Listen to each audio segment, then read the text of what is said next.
10 محرم کو آپ چھاتیاں نہیں اپنا سر پٹک پٹک کر یا حسین کے نعرے لگاؤ، اپنے آپ کو لہو لہان کر لو، لیکن اس کے باوجود اگر آپ کے اندر کوئی ایسی خصلت ہے جو امام حسین کے دشمن یزید پلید میں تھی تو سر پٹک پٹک کر مر جاؤ گے، آپ کبھی بھی امام حسین کے عاشق نہیں ہو سکتے۔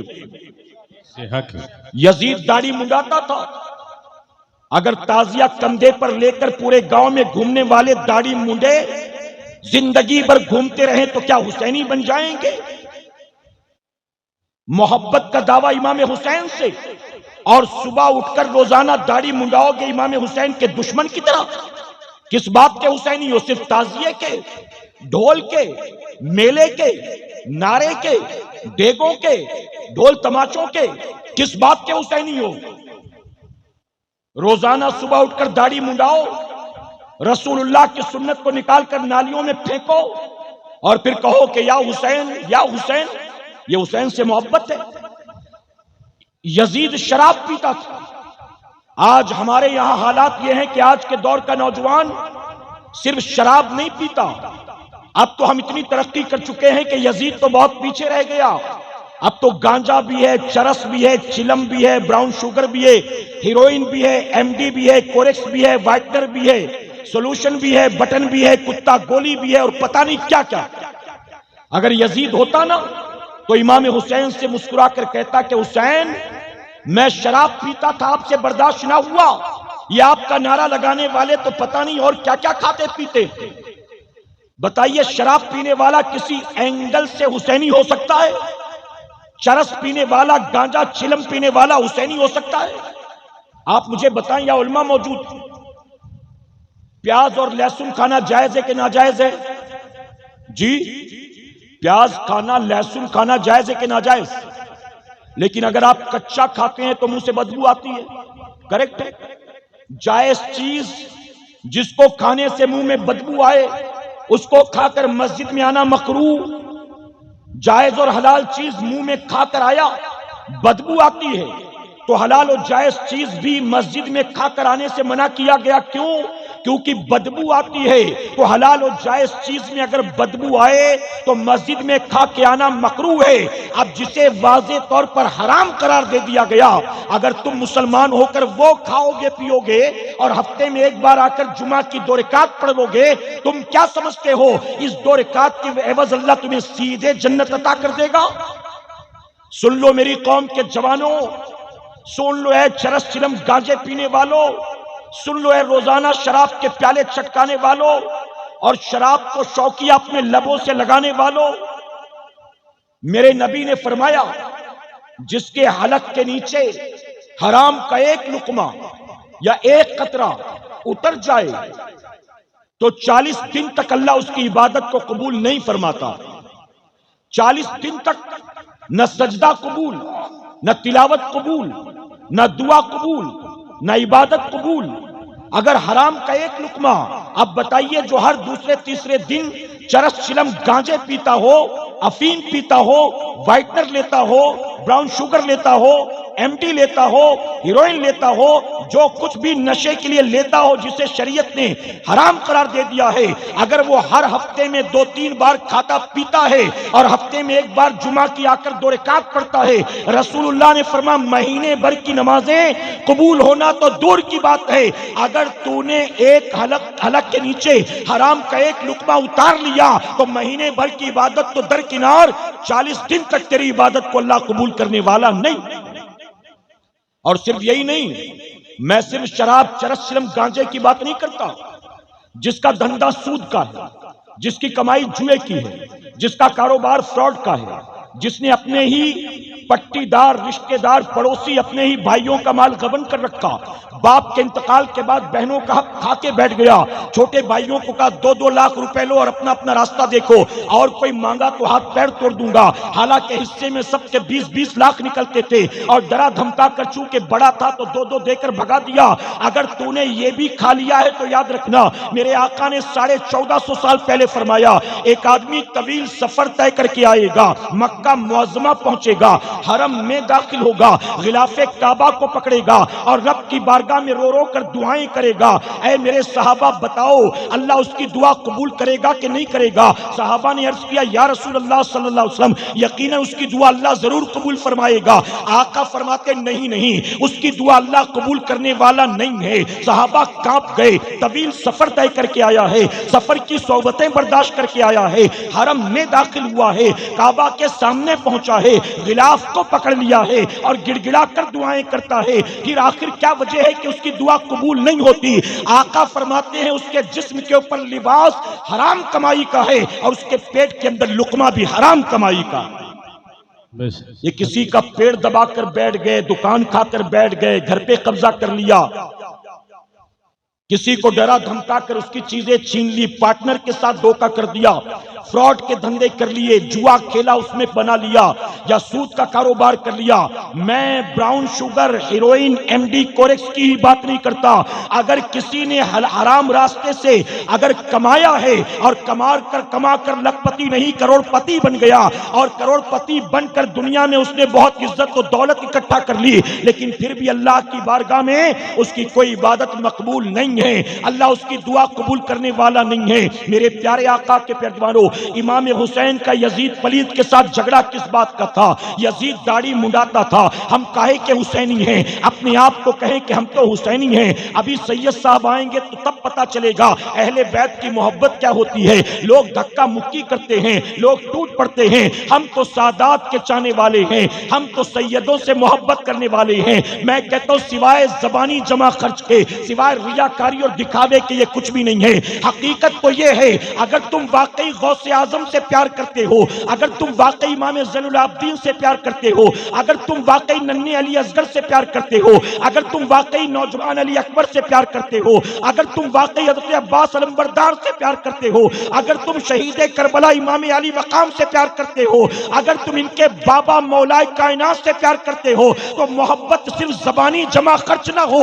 اگر ان سے محبت کرتے ہو تو محبت کی اصل دلیل یہ ہے اپنے آپ کو ان کا عاشق ایسے بناؤ، ایسے بناؤ، ایسے بناؤ کہ پھر چہرہ بھی انہی کی طرح ہو، سیرت بھی انہی کی طرح ہو، اخلاق بھی انہی کی طرح ہو، لباس بھی انہی کی طرح ہو، کردار بھی انہی کی طرح ہو۔ پھر زبان پر فلمی نغمے نہیں ہوں گے، زبان کھلے گی تو غوث اعظم کی منقبت ہوگی۔ نعرہ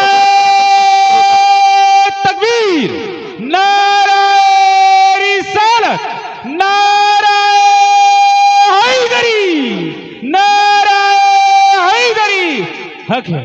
ہر صبح اٹھ کر داڑھی منڈاؤ اور امام حسین کی محبت میں کوئی کمی نہ آئے۔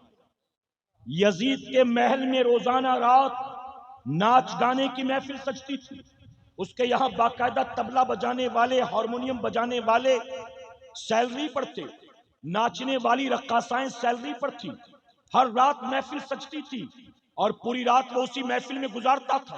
اے میری قوم کے جوانوں، آج بتاؤ ہمارے پاس ڈھول طبلہ بجانے والے تنخواہ پر نہیں ہیں، ہمارے پاس گھر میں آ کر ناچنے کے لیے عورتیں نہیں ہیں، لیکن ہمارے پاس یہ موبائل فون ہے نا۔ یزید جو پیسے خرچ کر کے محل کے بند کمرے میں کر رہا تھا، آج ہم وہی وائی فائی اور ڈیٹا کے ذریعے اپنے موبائل سے کر رہے ہیں۔ ارے یزید کے یہاں ایک رات ناچنے کے لیے ایک آتی تھی، دوسری رات دوسری آتی تھی، ڈھول طبلے ہارمونیم والے تو روزانہ وہی ہوتے تھے۔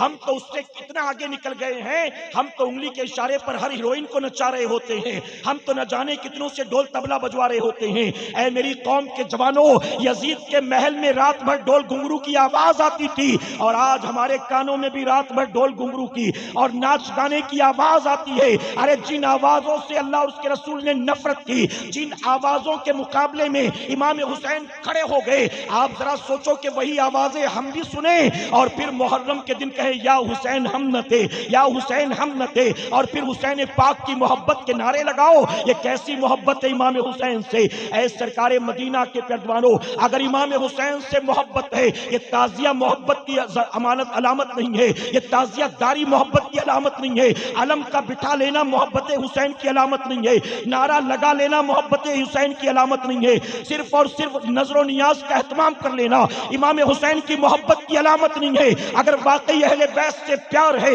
کربلا والوں سے پیار ہے، آج اس شہدائے کربلا کانفرنس سے اٹھنے سے پہلے طے کر لینا، آج کے بعد میری زندگی یزید کے نقش قدم پر نہیں چلے گی، اب جیوں گا تو حسین کی طرح اور مروں گا تو غلام حسین سبحان کی اللہ، طرح۔ سبحان اللہ، سبحان اللہ۔ میرے پیارے آقا کے پیروانوں، 10 محرم کی تاریخ تھی، صبح سے یزیدیوں نے جنگ کا آغاز کیا، توجہ ہے نا آپ کی؟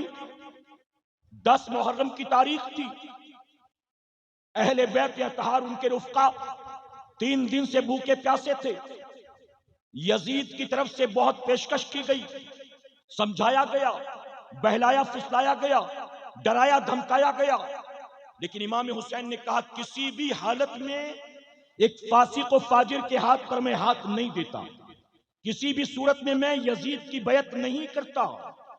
آخرکار 10 محرم کو صبح سے جنگ کا آغاز ہوا، ایک ایک کر کے امام علی مقام کے رفقا شہید ہوتے رہے۔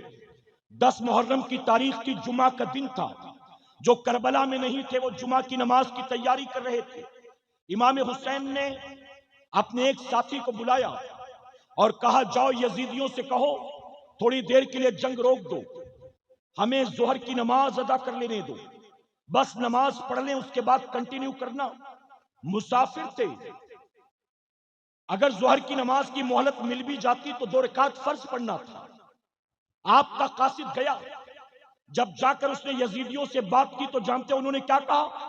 انہوں نے کہا حسین کو جان بچانے کا بڑا اچھا بہانہ سوجا ہے، حسین یہ سوچتے ہیں کہ نماز کے نام پر ہم جنگ کو روک دیں گے، جاؤ جا کر حسین سے کہو نماز پڑھنے کا اتنا ہی شوق ہے تو پڑھو، ہم روکنے والے نہیں، لیکن شرط یہ ہے کہ پہلے یزید کی بیعت کرو، یزید کی بیعت کر لو گے ہم نماز پڑھنے دیں گے، یزید کی بیعت نہیں کی ہم مروت نہیں کریں گے، سجدے میں سر کاٹ دیں گے۔ یہ کون کہہ رہا تھا؟ یہ وہ کہہ رہے تھے جو خود بھی مسلمان سمجھے جاتے تھے، یہ خود بھی مسلمان بنے ہوئے تھے۔ امام حسین کا قاصد آیا، آ کر کہنے لگا کہ وہ مہلت دینے کو تیار نہیں، بلکہ وہ تو دھمکی دیتے ہیں کہ اگر آپ کو نماز پڑھنا ہے تو پہلے بیعت کرو، اگر بیعت کیے بغیر آپ نے نماز شروع کر دی تو کہتے ہیں کہ نماز کی حالت میں گردن کاٹ دیں گے۔ توجہ ہے نا آپ کی؟ اب جانتے میرے امام نے کیا جواب دیا؟ 22,000 خون کی پیاسی ننگی تلواریں سر پر لہرا رہی تھی اور ساتھ ہی دھمکی بھی مل گئی تھی کہ اگر آپ نے بارش شاید شروع ہو گئی ہے، تھوڑا اندر کی طرف آ جائیے، آپ کو اطمینان کے ساتھ اندر کی طرف آ جائیے۔ دیکھیں یہ جو ٹینٹ بنایا گیا ہے اس میں آرام سے بیٹھ سکتے ہیں سب لوگ۔ আপনারা ভিতরে প্রবেশ করুন।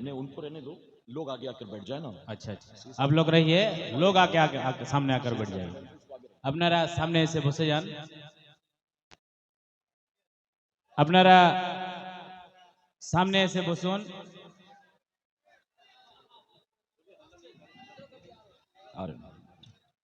اچھا فوراً، اچھا جو لوگ یہیں پر بیٹھے تھے وہ کیوں اٹھ رہے ہیں؟ وہ بیٹھ جائیں نا، جو باہر سے آنے والے ہیں یعنی جو باہر بیٹھے تھے پنڈال کے ان کو اندر لے لو۔ بس سید صاحب تھوڑی دیر میں تشریف لانے والے اور میں بھی بالکل کنکلوژن کی طرف چل رہا ہوں، بات مکمل کرنے والا ہوں۔ دیکھیے کوئی مجھے تو بارش کی بوندیں نظر نہیں آ رہی ہیں، بارش ہو رہی ہے لیکن کوئی اتنی زیادہ بھی نہیں ہو رہی ہے، ٹھیک ہے کہ پریشان ہونا پڑے۔ بچے اور بزرگ حضرات جو ہیں وہ اندر کی طرف آ جائیں، اگر جوان بھیگ بھی جائے تو کوئی مسئلہ نہیں نا، اپنے پیٹ کے لیے تو کئی بار بھیگے ہوں گے نا، اپنے پیٹ کے لیے روزی روٹی کے لیے تو کئی بار بھیگے ہوں گے، کہیں نکل گئے راستے میں اور بارش شروع ہو گئی، چھپنے کی کوئی جگہ نہیں تھی تو کیا کرتے تھے؟ گھر تو واپس نہیں آتے تھے نا، پھر تو بھیگ ہی جاتے تھے۔ کوئی بات نہیں، آج اگر بھیگ بھی جاؤ گے تو آپ کا یہ بھیگنا بھی میرا مولا دیکھ رہا ہے، آپ کا یہ بھیگنا بھی پیٹ کے لیے نہیں ہے، رب رسول کی رضا کے لیے۔ اور میرے نبی فرماتے جو علم کی طلب میں اپنے گھر سے چلا اور اس کے پیر گرد آلود ہوئے یعنی پاؤں میں دھول مٹی لگ گئی، آقا فرماتے اللہ ان پیروں کو جہنم سے آزاد فرما دے گا۔ تو اگر ذکر کی محفل کی طرف چلے، پیر میں دھول مٹی لگ گئی تو ان پیروں کو جہنم سے آزاد، اللہ کے خزانے میں کوئی کمی نہیں ہے، آج شہدائے کربلا کے نام پر اگر آپ پر بارش کے چند چھینٹے پڑ بھی گئے، یہ بارش آپ کو انشاءاللہ محشر کی پیاس سے بچا لے گی. سبحان اللہ، حق ہے. یہ بارش آپ کو محشر کی گرمی سے بچا لے گی. یہ بارش آپ کو قبر کی گرمی سے بچا لے گی انشاءاللہ. تو تھوڑی سی بارش کے قطرے پڑ بھی جائیں تو کوئی مسئلہ نہیں. ٹھیک ہے، اجازت ہے آپ کی. جو بزرگ حضرات ہیں جن کے بیمار ہو جانے کا اندیشہ ہے، بچے ہیں، وہ اندر کی طرف بیٹھ جائیں. نوجوان باہر چلے جائیں گے تو بھی کوئی مسئلہ نہیں ہے. اور شاید سب بیٹھ بھی گئے تو شاید بارش رک بھی گئی ہے. اللہ سب کو جزائے خیر عطا فرمائے. ایک بار درود شریف پڑھ لیں آپ. اللہم صلی علی محمد وآلہ الف الف مرہ. میرے پیارے آقا علیہ الصلوۃ والتسلیم کے پیروانوں میں عرض کر رہا تھا کہ امام حسین کے قاصد نے آ کر کہا کہ وہ ماننے کو تیار نہیں، بلکہ وہ دھمکی دے رہے ہیں. وہ کہہ رہے ہیں کہ اگر نماز پڑھنا ہے تو پہلے یزید کی بیعت کرو اور پھر نماز پڑھو. اگر بنا بیعت کے تم نے نماز شروع کر دی تو ہم مروت نہیں کریں گے، ہم سجدے میں سر کاٹ دیں گے. تو جانتے ہو امام حسین نے یہ نہیں کہا عذر ہے، اللہ دیکھ رہا ہے، جان پر بن آئی ہے، اللہ معاف کرنے والا ہے، چلو جان بچا لیں، نماز بعد میں قضا کر لیں گے. امام جانتے تھے اگر قضا کر دوں گا تو قیامت تک جب بھی کربلا کا ذکر کیا جائے گا تو ہر کہنے والا یہی کہے گا کہ حسین نے نماز قضا کر دی تھی، حسین نے نماز قضا کر دی تھی. اس لیے امام نے قیامت تک کے لیے مثال قائم کر دی. آپ نے نماز کو قضا نہیں فرمایا، آپ نے کہا جاؤ جا کر یزیدیوں سے کہہ دو کہ مجھے دھمکیاں دینا بند کر دے. اگر وہ کہتے ہیں کہ نماز پڑھنے کے لیے یزید کی بیعت کرنی ہوگی تو جاؤ کہہ دو کہ میں یزید کی بیعت کرنے کے لیے نہ کل تیار تھا اور نہ آج تیار ہوں. اور ان سے کہہ دو کہ اگر وہ سجدے میں سر کاٹنے پر آمادہ ہیں تو حسین بھی سجدے میں اپنا سر کٹانے پر آمادہ ہے. سبحان اللہ، سبحان اللہ. امام نے کہا سر کٹتا ہو تو کٹے لیکن نماز قضا نہیں ہوگی. ہم حسینی ہیں، برا مت مانیے گا. جب 10 محرم کو یہ ڈھونگ دھتورے کرتے ہو نا تو اس دن فجر پڑھی ہوتی ہے آپ نے، ظہر پڑھی ہوتی ہے آپ نے، عصر مغرب عشاء پڑھتے ہو آپ. میلہ تو لگاتے حسین کے نام پر، ڈھول بھی، تماشا بھی، کھلونے بھی، مرد عورت کی خلط ملط، بے حیائی، بے پردگی بھی، یہ سب کچھ کرتے ہو جس کا کربلا سے کوئی تعلق نہیں ہے. اور امام حسین کربلا میں سجدے کی حالت میں اپنے سر کو کٹا رہے ہیں. ہر تاریخ نگار یہی لکھتا ہے، ہر سیرت لکھنے والا یہی لکھتا ہے، ہر خطیب اپنی تقریر میں یہی کہتا ہے. اس روایت میں کہیں کوئی اختلاف نہیں ہے. میرے امام 3 دن کے بھوکے پیاسے تھے، حالت سجدہ میں آپ نے سر کو کٹایا ہے، اپنے خیمے میں نہیں، اپنے گھوڑے کی پشت پر نہیں، اپنے گھر کے دسترخوان پر نہیں، بلکہ سجدے کی حالت میں. اور امام نے سجدے میں سر کٹا کے بتا دیا اے قیامت تک آنے والے میرے نانا کے امتیوں، اپنی آنکھوں سے دیکھ لو، حسین کو بیٹا بھی پیارا ہے، بھائی بھی پیارا ہے، شہر بانو بھی پیاری ہے، حسین کو بیٹی سکینہ بھی پیاری ہے، حسین کو اپنا گھر بار بھی پیارا ہے، حسین کو اپنی زندگی اور مدینہ بھی پیارا ہے. لیکن اے میرے نانا کے امتیوں دیکھ لو، حسین کو اگرچہ سب چیزوں سے پیار ہے لیکن سجدے میں سر کٹا کر امام نے بتایا حسین کو سب سے زیادہ نانا کی آنکھوں کی ٹھنڈک نماز سے پیار ہے. سبحان اللہ، سبحان اللہ، سبحان اللہ. امام حسین 22,000 تلواروں کے سائے میں جان کو داؤں پر لگا کر نماز ادا کریں. حسین 22,000 تلواروں میں نماز پڑھیں اور ہم 4 یاروں میں ہوتے ہیں تو نماز بھول جاتے ہیں، کاروبار میں ہوتے ہیں تو نماز بھول جاتے ہیں، شادی بیاہ میں ہوتے ہیں تو نماز بھول جاتے ہیں. میرے پیارے آقا کے پیروانوں، اگر واقعی امام حسین سے 100% نہیں 10% بھی پیار کرتے ہو، آج شہید کربلا کانفرنس سے یہ تحفہ لیتے ہوئے جانا. اے امام سجدے میں آپ نے سر کو کٹایا تھا، آپ کی شہادت والا مہینہ قریب ہے اور اس ماہ محرم کے آنے سے پہلے ہم تمام وعدہ کرتے ہیں ہم محض زبانی جمع خرچ والے سنی نہیں بنیں گے، ہم صرف یزید کے نقش قدم پر چلنے والے حسینی نہیں بنیں گے. اے امام ہمیں آپ سے محبت ہے، آپ کے نانا سے محبت ہے. اب دنیا ادھر کی ادھر ہو جائے ہم جان بوجھ کر ایک وقت کی نماز کو قضا نہیں کریں گے. آپ یہ طے کر کے جائیں گے اور آج یہاں سے تحفہ لے کر جائیں گے. کہیں انشاءاللہ. انشاءاللہ. ہماری مائیں بہنیں بھی سن لیں. اچھا بارش تیز ہوگی تو تھوڑا اندر اور گنجائش ہو تو آ جائیں آپ. یہ جو کیمرے لگے نا اس کے آگے آ کر بیٹھ جائیں آپ. میں آپ کو بھلے نظر نہ ہو کوئی بات نہیں، جب سید صاحب آئیں گے تو کرسی آگے کر دی جائے گی تاکہ آگے والے بھی دیکھ سکیں. تو تھوڑی سی محنت برداشت کر لیں آپ. یقیناً اللہ آپ سب کو اس کا اجر عطا فرمائے گا، اور یہ آپ کا مشقت برداشت کرنا بھی یقیناً امام حسین کے نام پر ہے، ٹھیک ہے میرے پیارے آقا کے پیروانوں۔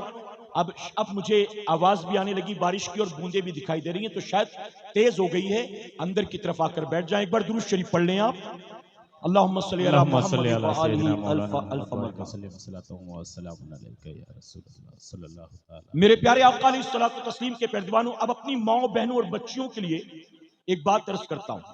کربلا کی بات چل رہی تھی نا، تو وہ بھی ایک مثال، ان کے لیے بھی ایک مثال اور ان کے لیے بھی ایک تحفہ، وہ بھی اپنے ساتھ لیتے جائیں۔ ایک بار اور درود شریف پڑھ لیں آپ، صلی اللہ علی نبی الامی وآلہ وصلی اللہ علیہ وسلم، صلاۃ و سلام علیک یا رسول اللہ صلی اللہ علیہ وسلم۔ آپ نے 2 بار درود شریف پڑھا۔ تاک عدد اللہ کو بہت پسند ہے، یعنی آڈ نمبرز، تو 3 ہو جائے، تاک عدد ہو جائے، اس لیے ایک بار اور درود شریف پڑھ لیں، اللہم صلی علی اللہم صلی سیدنا علی مولانا محمد محمد وآلہ الف الف مرہ۔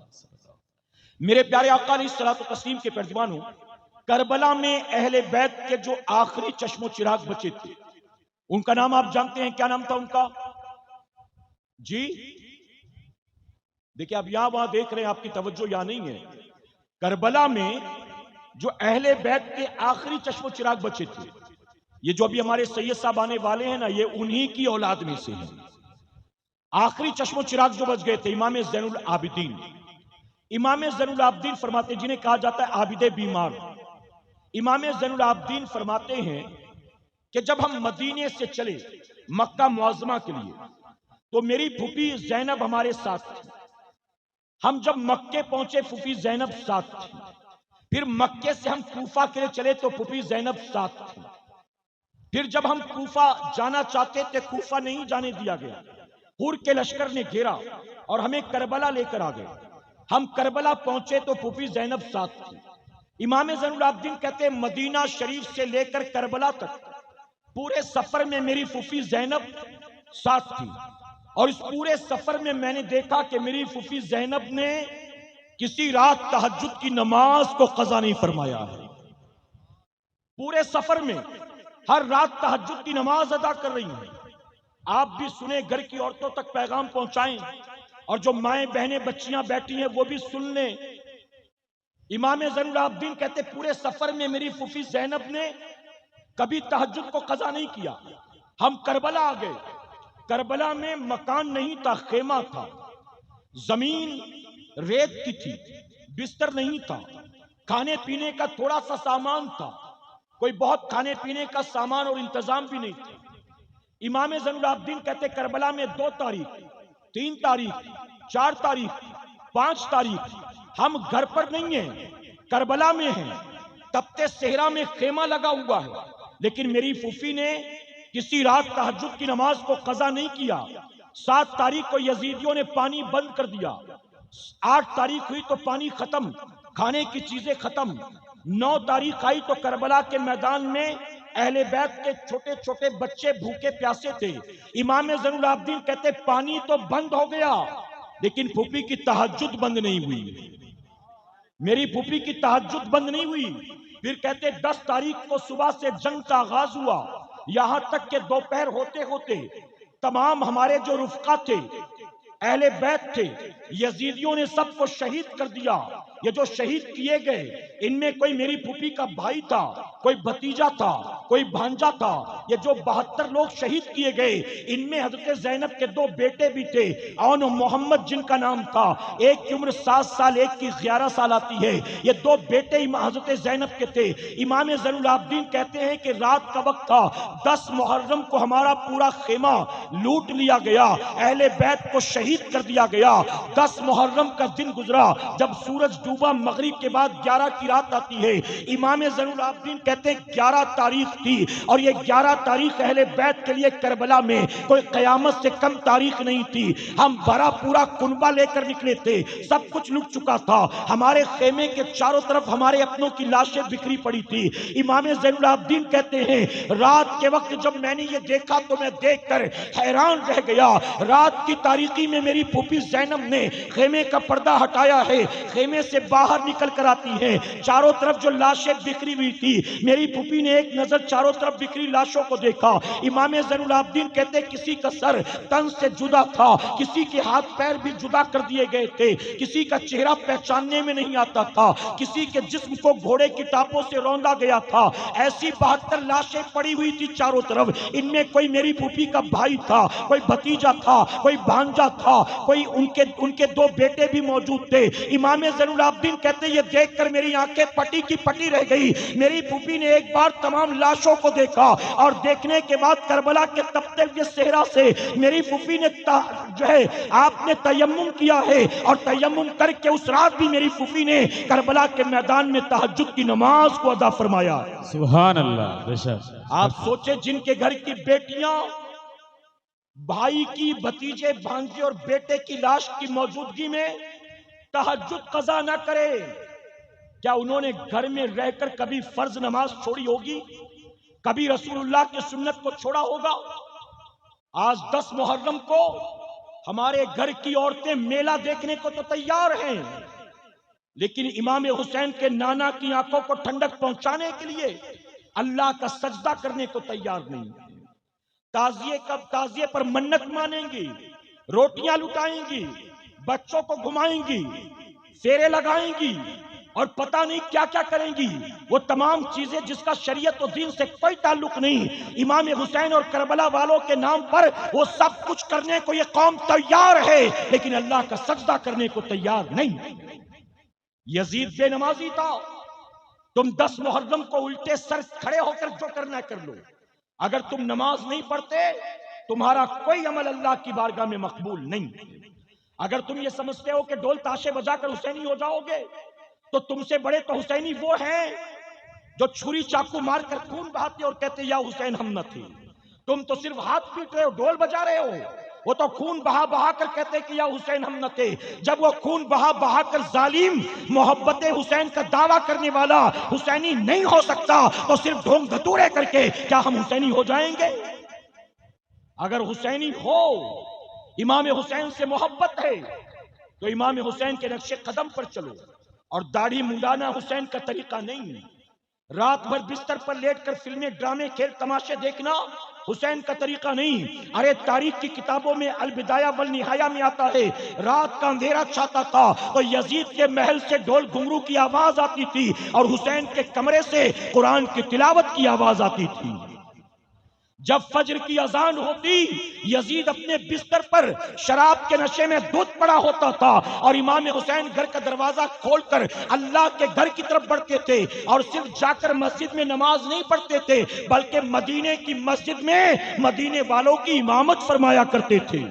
سبحان اللہ. سبحان اللہ. کام کرو یزید والے اور دعویٰ کرو حسینی ہونے کا. میرے پیارے آقا کے پیروانوں, آپ مجھے بتائیں, اگر ماں باپ آپ سے کوئی بات کہیں اور ماں باپ کی بات آپ نہ مانیں تو ماں باپ کہیں گے اللہ ایسی اولاد ہر ایک کو دے؟ ماں باپ کہیں گے؟ ماں باپ اس اولاد کو پسند کریں گے جو اولاد دن رات ماں باپ کی نافرمانی کرے؟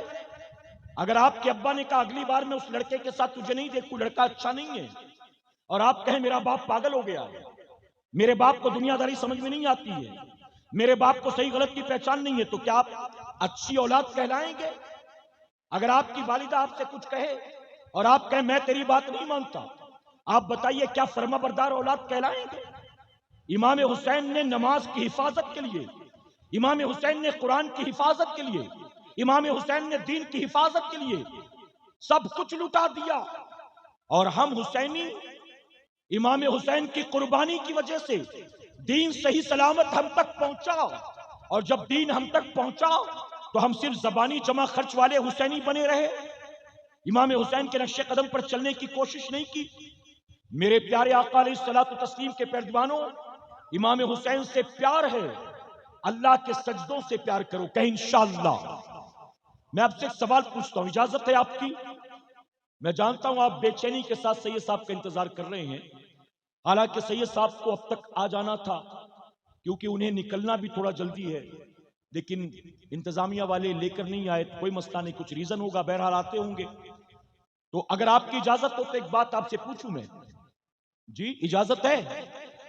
آپ اس گاؤں کے ہوں گے، کسی اور گاؤں کے ہوں گے، آپ مجھے بتائیں، آپ جمعہ کی نماز پڑھنے کے لیے مسجد میں آئے اور اچانک آپ نے دیکھا کہ مصلی امامت پر جو آدمی آ کر کھڑا ہوا داڑھی مونڈا ہے، آپ کے گاؤں کا شرابی ہے وہ، آپ کے گاؤں کا جواری ہے وہ، آپ اس کے پیچھے نماز پڑھیں گے جمعہ کی؟ جی، داڑھی والے ہی نہیں، داڑھی مونڈے بھی اس کے پیچھے نماز نہیں پڑھیں گے، نیک نمازی نہیں، محلے کے شرابی بھی اس کے پیچھے نماز نہیں پڑھیں گے۔ وہ آدمی کہے گا کہ امام صاحب چھٹی پر گئے ہیں اور امام صاحب نے مجھ سے کہا کہ جمعہ سنبھال لینا، تو اس لیے میں جمعہ پڑھاؤں گا۔ آپ پڑھیں گے اس کے پیچھے نماز؟ میرے پیارے آقا کے پیارے دیوانوں، آپ کہہ رہے ہیں کہ میں اس کے پیچھے نماز نہیں پڑھوں گا، کیوں؟ کیونکہ داڑھی مونڈا ہے۔ نماز نہیں پڑھوں گا کیوں؟ کیونکہ شراب پیتا ہے۔ نماز نہیں پڑھوں گا کیوں؟ کیونکہ وہ جواری ہے۔ آپ یہ کہتے ہیں کہ شرابی ہو، جواری ہو، داڑھی مونڈا ہو، میں اس کے پیچھے نماز پڑھنے کو تیار نہیں۔ آپ مجھے بتائیں کہ اگر آپ اپنی مسجد میں ایک وقت کی نماز ایسے فاسق و فاجر کے پیچھے پڑھنے کو تیار نہیں ہے تو میرا امام ایسے فاسق و فاجر کو اپنا خلیفہ ماننے کو تیار کیسے ہو جاتا ہے؟ اگر امام حسین نے سرنڈر کر دیا ہوتا، اگر امام حسین نے صرف اپنی جان کے لیے، اپنے بچوں کی حفاظت کے لیے، فتنہ نہ ہو، فساد نہ ہو، لفڑا جھگڑا نہ ہو، چلو بیعت کر لیتے ہیں، بیعت کر لیتے ہیں، اگر امام نے صرف یہ سب کچھ سوچ کر مصلحت کے تحت ایک فاسق و فاجر کے ہاتھ میں ہاتھ دے دیا ہوتا تو جانتے ہو آج ہر مسجد کا امام داڑھی مونڈا ہوتا، شرابی ہوتا، زانی ہوتا، جواری ہوتا۔ اور اگر مقتدی کہتا کہ آپ امام ہو کر شراب پیتے ہو، شرم نہیں آتی، تو وہ کہتا تو امام حسین سے زیادہ سمجھدار ہے، امام حسین سے زیادہ پرہیزگار ہے۔ امام حسین نے ایک داڑھی منڈے شرابی فاسق و فاجر کو امام بھی مانا، خلیفہ بھی مانا، تو تو مجھے اپنا امام کیوں نہیں مانتا؟ تو امام نے اس پہلے داڑھی منڈے، اس شرابی، زانی اور سود خور کی مخالفت کر کے امام حسین نے قیامت تک کے لیے اس برائی کے دروازے کو بند کر دیا۔ سبحان اللہ۔ نعرہ تکبیر، نعرہ تکبیر، نعرہ رسالت، نعرہ رسالت، نعرہ حیدری، نعرہ شاہ است حسین، بادشاہ است حسین، شاہ است حسین، بادشاہ است حسین، دین است حسین، دین پناہ است حسین، سرداد نداد دست در دست یزید، حقا کے بنائی لا الہ است حسین۔ اور کسی نے بہت خوب کہا، شہیدوں کو تو ہونا چاہیے نازاں شہادت پر، شہیدوں کو تو ہونا چاہیے نازاں شہادت پر، حسین ابن علی تم پر شہادت ناز کرتی ہے۔ میرے پیارے آقا علیہ الصلوۃ والتسلیم کے پیارے دیوانوں، اس وقت ہم اور آپ شہید کربلا کانفرنس میں موجود ہیں اور وقت تیزی کے ساتھ آگے بڑھ رہا ہے، اور بس تھوڑی دیر کے بعد آپ کو آج کا مرکزی خطاب انشاءاللہ اولاد غوث اعظم علی جناب حضرت علامہ مولانا سید امین القادری صاحب قبلہ سے سماعت کرنا ہے۔ میرے پیارے آقا علیہ الصلوۃ والتسلیم کے پیارے دیوانوں، سید صاحب کی تشریف آوری سے پہلے اپنے شعور کے مطابق کچھ باتیں میں آپ کے گوش گزار کروں گا، اس نیت کے ساتھ کہ میں جو کچھ بھی کہوں میرا کریم اس پر سب سے پہلے مجھے، اس کے بعد آپ تمام کو عمل کی توفیق عطا فرمائے۔ میرے پیارے آقا علیہ الصلوۃ والتسلیم کے پیارے دیوانوں، ایک بات جو میں آپ کے ویسٹ بنگال کے، اڑیسہ کے، یو پی، جھارکھنڈ اور بہار کے جلسوں میں اکثر عرض کرتا ہوں، آج آپ کے سامنے وہی بات بہت ادب کے ساتھ عرض کرنا چاہتا ہوں، اور وہ یہ ہے کہ یہ محفل کسی دنیا دار کی محفل نہیں ہے، بلکہ یہ ساری کائنات کے مالک و مختار کی محفل ہے. یہ کسی دنیا دار کی محفل نہیں ہے بلکہ یہ محبوب پروردگار کی محفل ہے. تو اس محفل میں یوں ہی منہ اٹھا کے نہ چلے آیا کرو، بلکہ اس محفل کے لیے تھوڑا سا اہتمام کے ساتھ اپنے گھروں سے نکلا کرو. اس محفل میں جب بھی آؤ ادب کے ساتھ آؤ. اللہ توفیق دے تو حضور کی سنت والا لباس پہن کر آؤ. اللہ توفیق دے تو وضو کر کے آیا کرو. اللہ توفیق دے تو اپنے سروں کو ڈھانک کر آیا کرو. ان محفلوں میں یوں ہی منہ اٹھا کر مت آیا کرو. میرے پیارے آقا علیہ الصلوۃ والتسلیم کے پیارے دیوانوں، اس کی وجہ یہ ہے کہ اس محفل میں جو بھی جیسے بھی آیا ہے اللہ ہر ایک کو ثواب، ہر ایک کو نیکی عطا فرمائے گا. لیکن جو جتنا زیادہ مؤدب ہوگا میرا کریم اسے اتنا زیادہ انعام عطا فرمائے گا. آپ نے دیکھا ہوگا کہ ہمارے علماء، ہمارے شعراء یہ جو تیار ہو کر آتے ہیں، یعنی جبہ بھی پہن لیا، امامہ بھی پہن لیا، جیکٹ بھی پہن لی، سرما بھی لگا لیا، خوشبو بھی لگا لی، یہ جو اتنا اہتمام کر کے آتے ہیں وہ آپ کے لیے نہیں کر کے آتے، بلکہ جن کا ذکر سننے سنانے آتے ہیں یہ ساری تیاریاں انہی کے لیے ہوا کرتی ہیں. سبحان اللہ، بے شک. کیونکہ ہم سنیوں کا یہ عقیدہ ہے جہاں ذکر رسالت معاب ہوتا ہے، جہاں ذکر رسالت معاب ہوتا ہے وہاں پہ سانس بھی لینا ثواب ہوتا ہے. اور ہمارا عقیدہ یہ ہے کہ جہاں حضور کے ذکر کی محفل سجتی ہے رسول اللہ خود تشریف لایا کرتے ہیں. سبحان اللہ. تو میرے پیارے آقا کے پیارے دیوانوں، جہاں رسول اللہ تشریف لانے والے ہوں کیا بتائیے وہاں یوں ہی آ کر بیٹھ جانا یہ مناسب ہوگا؟ اگر بتائیں آپ کوئی بندہ گیرج میں کام کرتا ہے، یا کوئی بندہ ٹیلر کا کام کرتا ہے، یا کوئی بندہ بازار میں 8 گھنٹے 10 گھنٹے محنت مشقت کرتا ہے، مزدوری کرتا ہے، رات جب اپنے گھر لوٹا تو گھر آنے کے بعد اس کو گاؤں میں یا پڑوس میں یا کسی رشتہ دار کے یہاں شادی میں جانا تھا، تو دن بھر جو کپڑے پہن کر رکھتا ہے، جس حال میں دن بھر ہوتا ہے، گھر آنے کے بعد کیا بتائیے ویسے ہی وہ شادی میں بھی چلا جاتا ہے؟ آپ کہیں گے نہیں، بلکہ گھر آنے کے بعد اگر شادی میں جانا ہو تو تیاری کر کے وہ جائے گا. دن بھر پسینے میں ڈوبا ہوگا تو نہائے گا بھی، کپڑے بھی تبدیل کرے گا، خوشبو بھی لگائے گا، بال بھی بنائے گا. اگر دن بھر بازار میں سلیپر پہن کر کام کیا ہے تو شادی بیاہ میں جوتا پہن کر جائے گا، سلیپر پہن کر نہیں جائے گا. میرے پیارے آقا کے پیارے دیوانوں، اگر مان لیجئے آپ کے علاقے کے ایم ایل اے صاحب نے آپ کو ملنے کے لیے بلایا، آپ کو لنچ پر ایم پی صاحب نے بلایا ہے، آپ کو منسٹر کے ساتھ ڈنر کرنے کا موقع ملا ہے، آپ کو پریسیڈنٹ کی طرف سے دلی انوائٹ کیا گیا ہے، آپ مجھے دل پر ہاتھ رکھ کر بتائیں کیا آپ ایسے بڑے بڑوں کے پاس یوں ہی منہ اٹھا کر چلے جائیں گے؟ جو روز مرہ کا کپڑا ہوگا، جو گھر میں پہننے والی چپل ہوگی، بنا ہاتھ منہ دھوئے، بنا کپڑا تبدیل کیے کیا یوں ہی نکل کر کسی ایم ایل اے کے پاس، کسی ایم پی کے پاس، کسی منسٹر کے پاس، پریسیڈنٹ کے پاس آپ چلے جائیں گے؟ تو ہر کوئی کہے گا کہ نہیں نہیں ایسے تو کوئی نہیں جائے گا. بلانے والا جتنا بڑا ہوتا ہے اس کے پاس جانے کے لیے تیاری بھی ویسی ہی کی جاتی ہے. اب مجھے سنیو دل پر ہاتھ رکھ کر بتاؤ، اگر بلانے والا میزبان بڑا ہو تو ہم بھی تیاری اسی اعتبار سے کر کے جاتے ہیں. اس کائنات میں اللہ نے اپنے محبوب سے بڑا بھی کسی کو پیدا فرمایا ہے؟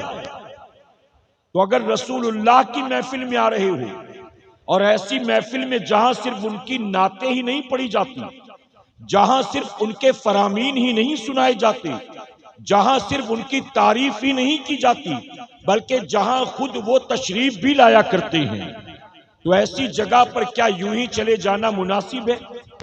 میرے پیارے آقا کے پیروانوں، آج جو حالات بن گئے ہیں نا ملک کے، آج جو ملک کے حالات بن گئے، ان حالات میں میرا مشورہ یہ ہے کہ صرف جلسوں ہی میں ٹوپی نہ پہنا کرو، بلکہ ہمیشہ ٹوپی پہننے کی عادت بناؤ کہ انشاءاللہ. اس کی وجہ کہ مسجد میں ٹوپی پہن کر جانا یہی رسول اللہ کی سنت نہیں ہے۔ رسول اللہ بازار میں بھی سر ڈھانک کر جایا کرتے تھے، رسول اللہ میدان جنگ میں بھی سر ڈھانک کر جایا کرتے تھے، رسول اللہ واش روم میں بھی یعنی استنجا خانے میں بھی سر ڈھانک کر جایا کرتے تھے، رسول اللہ دسترخوان پر بھی سر ڈھانک کر بیٹھتے تھے۔ تو ایک تو سب سے پہلی چیز یہ ہے کہ اگر آپ اپنے سر کو ڈھانکنے کی عادت بنائیں گے تو رسول اللہ کے سنت پر عمل ہو جائے گا، اور اللہ نہ کرے 100,000 بار نہ کرے اگر کہیں دشمن کے شکار ہو گئے اور کسی ایسی جگہ پر آپ کو لوگوں نے گھیر کر مار دیا کہ جہاں لوگ آپ کو جانتے پہچانتے نہیں ہیں، تو کم سے کم آپ کے سر پر ٹوپی ہوگی، آپ کی جیب میں ٹوپی ہوگی، تو آپ کی ٹوپی سے تو پتہ چل جائے گا کہ ہم نے جس کو مارا ہے یہ کلمہ پڑھنے والا مسلمان ہے۔ ورنہ اگر آپ کے پاس ٹوپی نہیں ہوگی تو آپ کو مار کر مارنے والے چلے جائیں گے، اور بعد میں لوگوں کو آپ کو ننگا کر کے دیکھنا پڑے گا کہ کس مذہب سے تعلق رکھتا ہے۔ کریکٹ ہے کہ نہیں بتاؤ؟ اور برا مت مانیے، ایک بات اور عرض کروں ادب کے ساتھ، میں پچھلے سال بھی اس جلسے میں آیا تھا، شاید آپ کو یاد ہو، مجھے تو یاد ہی اچھی طرح سے۔ آپ کے یہاں اکثر گاؤں میں بڑے بڑے سالانہ جلسے ہوتے ہیں، اور سالانہ جلسوں میں قوم مسلم کے لاکھوں روپے خرچ ہوتے ہیں۔ کریکٹ ہے کہ نہیں بتائیے؟ سالانہ جلسوں میں قوم مسلم کے لاکھوں روپے خرچ ہوتے ہیں، لیکن جلسے میں آنے کے بعد بہت تکلیف ہوتی ہے یہ دیکھ کر کہ جس گاؤں میں 28 سال سے 32 سال سے 40 سال سے 45 سال سے سالانہ جلسہ ہوتا چلا رہا ہے، جس گاؤں کی مسجد کا مینار اتنا اونچا ہے، جس گاؤں کے اندر 2 مدرسے چلتے ہیں، اس گاؤں کے جلسوں میں آنے والے جوانوں کو یہ بھی پتہ نہیں ہے کہ جلسے میں آنے کے آداب کیا ہیں۔ اب آپ بتائیے کہ جس قوم کے جوان کو یہی نہیں پتا کہ جلسے میں جانے کے آداب کیا ہیں، اسے اور کوئی چیز معلوم ہوگی؟ نماز میں کتنی باتیں شرط ہیں، نماز کے فرائض کتنے ہیں، نماز کے واجبات کتنے ہیں، آپ بتائیے یہ کسے پتا ہوگا؟ جسے اس محفل میں آنے کے آداب نہیں معلوم۔ اگر کہوں تو غلط نہیں ہوگا، اسے پتہ نہیں کلمہ بھی یاد ہوگا کہ نہیں یاد ہوگا۔ میرے پیارے آقا کے پیروانوں، ہماری قوم کے جوان، اگر آپ ان سے پوچھو کہ مجھے یوٹیوب پر چینل بنانا ہے، کیسے بناؤں تجھے معلوم ہے؟ وہ کہے گا کیا نام سے بنانا ہے بتا، میں بنا دیتا ہوں۔ وہ کہے گا لا میں بنا دیتا ہوں تیرا چینل، میں تیرا فیس بک پر پیج بنا دیتا ہوں، میں تیرا اکاؤنٹ بنا دیتا ہوں، میں تیری ویڈیو لوڈ کر دیتا ہوں، میں تیرا ویڈیو وائرل کر دیتا ہوں۔ میرے پیارے آقا کے پیروانوں، وہ تمام چیزیں جو آج دنیا میں ضروریات کے اعتبار سے ہم استعمال کرتے ہیں، ہم نے وہ ساری چیزیں تو سیکھ لی، لیکن مسلمان ماں کی کوکھ سے پیدا ہوئے، مسلمان باپ دادا پردادا کے گھر اور خاندان میں پیدا ہوئے، مسلمان کے گھر پیدا ہو کر اگر کوئی بچہ 15 سال 18 سال 20 22 23 سال کا جوان ہو گیا اور اسے 5 کلمہ نہیں آتا، اسے غسل کرنا نہیں آتا، اسے وضو کرنا نہیں آتا، تو یہ بتائیے کتنی بڑی شرم کی بات ہے ہمارے اور آپ کی۔ صرف نعرے لگا لینا کافی نہیں ہے، صرف نعت شریف سن کر نذرانہ لٹا دینا کافی نہیں ہے، صرف جلسوں میں رات بھر بیٹھ کر اپنی حاضری لکھا دینا یہ کافی نہیں ہے، بلکہ میرے پیارے آقا کے پیروانوں، موجودہ دور میں ضرورت اس بات کی ہے کہ اپنے دین کو سیکھنے کی کوشش کریں۔ آپ کہیں انشاءاللہ، محبت سے کہیں، اپنے دین کو سیکھنے کی کوشش کریں۔ کل مغرب کے بعد ماہ محرم کا چاند ہوگا، یا پھر کل نہیں ہوا تو پرسوں ہوگا۔ میرے پیارے آقا کے پیروانوں، 1 محرم سے آپ جانتے ہیں کہ اسلامی نئے سال کا آغاز ہوتا ہے، پتہ ہے کہ نہیں آپ کو؟ 1 جنوری سے مسلمانوں کے نئے سال کا آغاز نہیں ہوتا، ہمارے نئے سال کا آغاز ہوتا ہے 1 محرم الحرام سے۔ اور آپ جانتے ہیں کہ جیسے ہی 1 محرم ہوتا ہے، محرم کا چاند آسمان پر نظر آتا ہے، پوری دنیا میں لوگ کربلا والوں کی بارگاہ میں خراج عقیدت پیش کرتے ہیں۔ کریکٹ ہے کہ نہیں بتاؤ؟ میرے پیارے آقا کے پیروانوں، محرم کے آنے سے پہلے ہی آپ کے گاؤں کے جلسے کو کربلا والوں کی طرف منسوب کیا گیا، شہدائے کربلا کانفرنس۔ اسی طرح جیسے ہی محرم کا چاند ہو، صرف آپ کا ویسٹ بنگال، انڈیا، ممبئی نہیں، پوری دنیا میں لوگ کربلا والوں کی بارگاہ میں خراج عقیدت پیش کرتے ہیں۔ کہیں ذکر حسین کی محفل سجتی ہے، کہیں امام حسین کے نام پر لنگر ہوتا ہے، کہیں امام حسین کے نام پر سبیل لگائی جاتی ہے، کہیں امام حسین کے نام پر تعزیہ بٹھایا جاتا ہے، کہیں امام حسین کے نام پر میلے لگائے جاتے ہیں، کہیں امام حسین کے نام پر طرح طرح کے رسم و رواج کیے جاتے ہیں، کہیں امام حسین کے نام پر نوحہ مرثیہ ماتم ہوتا ہے، کہیں امام حسین کے نام پر صرف تعزیہ نہیں بلکہ تعزیہ داری بھی ہوتی ہے، کہیں امام حسین کے نام پر لوگ فقیر بن کر گھومتے ہیں، کہیں امام حسین کے نام پر لوگ شیر بن کر تماشا دکھاتے ہیں، کہیں امام حسین کے نام پر علاوے کودے جاتے ہیں۔ میرے پیارے آقا کے پیروانوں، دل پر ہاتھ رکھ کر مجھے جواب دیں، آج کے دور کا خوش عقیدہ سنی مسلمان کربلا والوں کے نام پر جتنے تام جھام کر رہا ہے، کیا امام حسین نے کربلا میں قربانی اسی لیے دی تھی؟ امام حسین کی قربانی کا اصل مقصد کیا تھا؟ کیا قربانی اس لیے دیا تھا آپ نے کہ میرے نام پر قیامت تک محفل سجائی جائے؟ کیا قربانی آپ نے اس لیے دیا تھا کہ میرے نام پر ہر سال 10 محرم کو میلہ لگایا جائے، میرے نام پر علم بٹھایا جائے، میرے نام پر پنجے اٹھائے جائیں، میرے نام پر تعزیے بنائے جائیں، میرے نام پر چھاتیاں پیٹی جائیں، میرے نام پر گاؤں گاؤں میں کربلا بنایا جائے، میرے نام پر ڈھول تاشے بجائے جائیں؟ آپ دل پر ہاتھ رکھ کر جواب دو، یہ جتنے کام ہم کر رہے ہیں، کیا میرے امام نے قربانی کربلا میں اس لیے دی تھی کہ میرا قیامت تک نام باقی رہے، میرے نام پر تعزیہ بٹھایا جائے، میرے نام پر میلہ لگایا جائے، میرے نام پر ڈھول تاشا بجایا جائے؟ میرے پیارے آقا کے پیروانوں، آپ کا دل گواہی دے گا کہ ہم جو کچھ بھی کر رہے ہیں یہ محض موجودہ دور کے رسم و رواج ہیں۔ امام حسین نے قربانی جو کربلا کے میدان میں دی تھی، اس قربانی کا مقصد یہ نہیں تھا۔ امام حسین قیامت تک کے لیے اپنے نام کا پرچم بلند کرانے کے لیے نہیں آئے تھے، اپنے نام پر تعزیہ بنوانے نہیں آئے تھے، اپنے نام پر ڈھول تاشے بجوانے نہیں آئے تھے، اپنے نام پر علم اٹھوانے نہیں آئے تھے، اپنے نام پر میلہ لگوانے نہیں آئے تھے۔ حسین کربلا کے میدان میں اپنا سر کٹا کے، اپنا خاندان لٹا کے، قیامت تک کے لیے اپنے نانا کے دین کو بچانے کے لیے آئے تھے۔ سبحان اللہ، سبحان اللہ۔ امام حسین کا یزید کے ساتھ جھگڑا کس بات کا تھا؟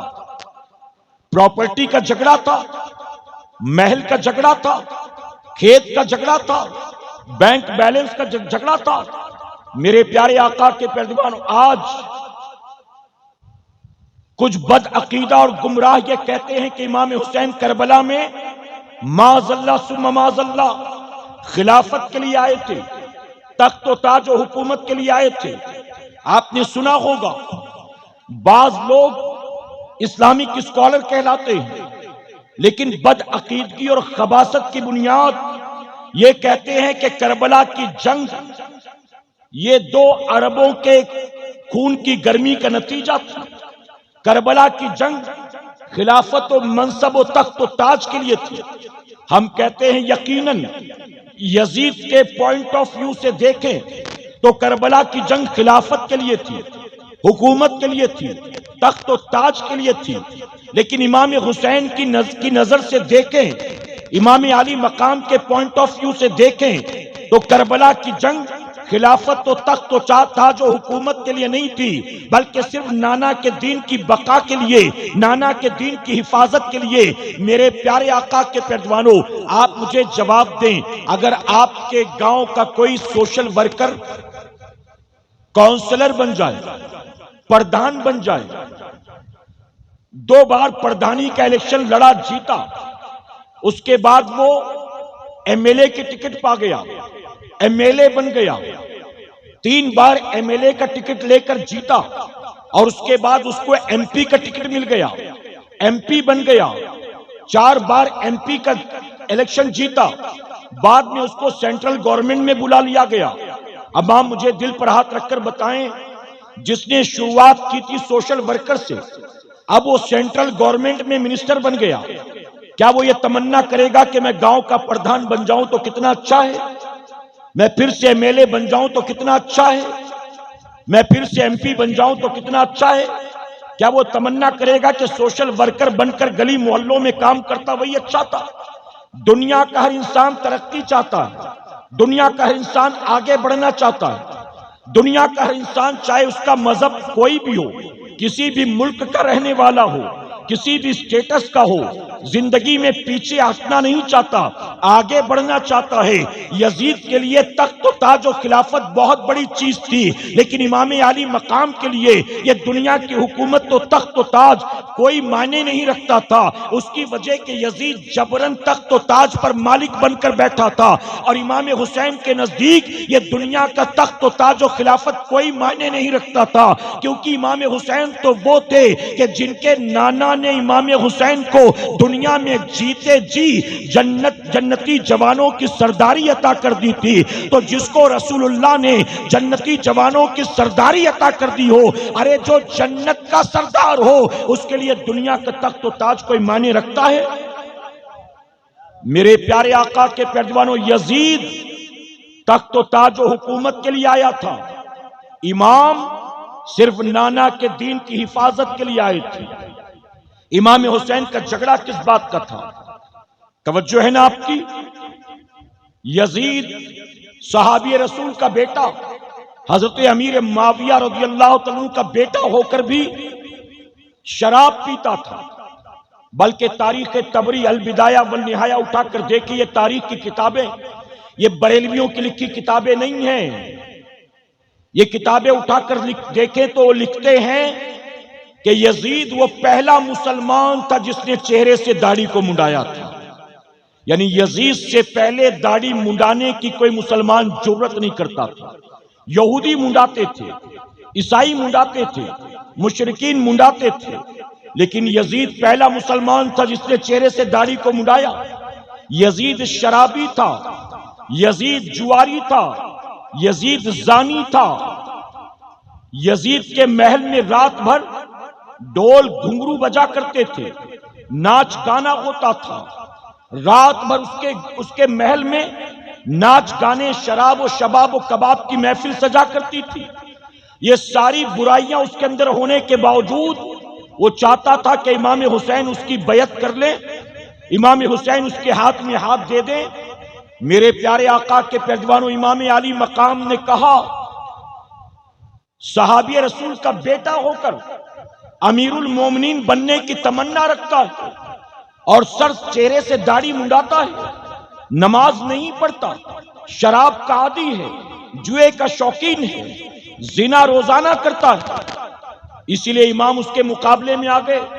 یزید نے کہا، حسین ہاتھ دو گے تو خیر ہے، ہم تمہیں فلاں جگہ کی حکومت دے دیں گے، ہم تمہیں آزاد کر دیں گے، ہم کبھی تمہارے ساتھ چھیڑ چھاڑ نہیں کریں گے۔